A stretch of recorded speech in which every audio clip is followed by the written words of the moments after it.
Welcome to this tutorial where we'll be talking about sorting and filtering data. So first things first, let's talk about sorting. So what is sorting? Sorting is basically arranging from either the smallest to the largest or largest to the smallest. And that's as simple as it is. Let me look for a simple data set like this one. So if I want to sort according to the alphabet value or the allocation amount, I'll just come here, select the data, and then go to home, and then once on home, go to sort and filter. It asks you from A to Z, that is smallest to largest and largest to smallest. Okay, that's Z to A. There are two sort functions here, A to Z and Z to A. A to Z is smallest to largest, and Z to A, largest to smallest. If you want to define what you want to sort it with, I'll just click on custom sort, take it to the right, and remember how this, I want builder to always have 200, or fuller to have this. Okay, so sort by, we want to use allocation from smallest allocation to largest allocation, because right now, actually let's do the reverse. Sort on values, of course.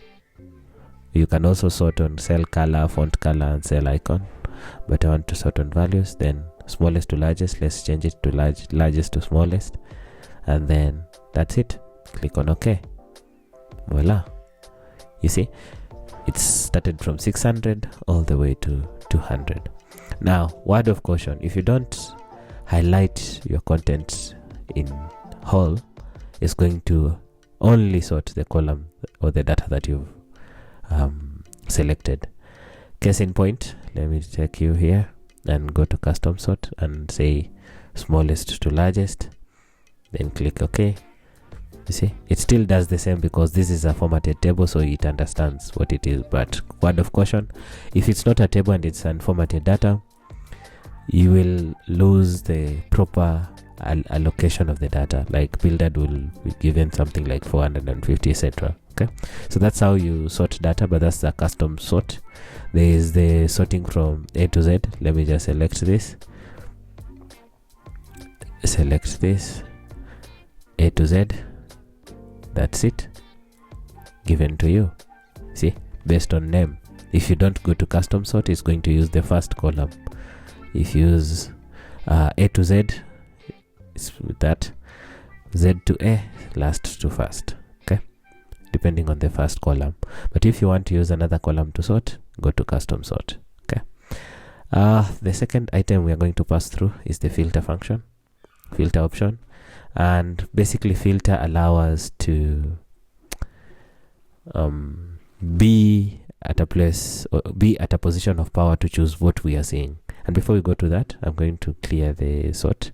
So you just go to home, sort and filter, then clear.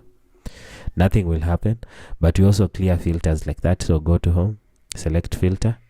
Actually, this can't be applied on empty data. Select your content and apply a filter. Okay, apply a filter. That's it. Once for data that it has a filter on, you're going to see this drop down arrows.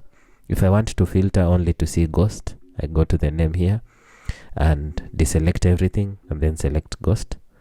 You see, it's only showing ghost, the value of ghost. So this is how to filter, and it also combined with the sorting option, but I just want to use the filter. You can filter by color and then by value, and my value, the one I've selected, I don't want any color, it equals ghost, and that's what I've selected. Okay, if I want everything to come back, I'm just click on select all, and that's it, comes back, and then I close this. So ladies and gentlemen, that is how you do sorting and filtering. And it's very useful in terms of when you're using Excel to explain your data or just searching for one row or column of data. That said, see you in the next tutorial where we'll be talking about locating and deleting duplicate values. See you then. Bye bye.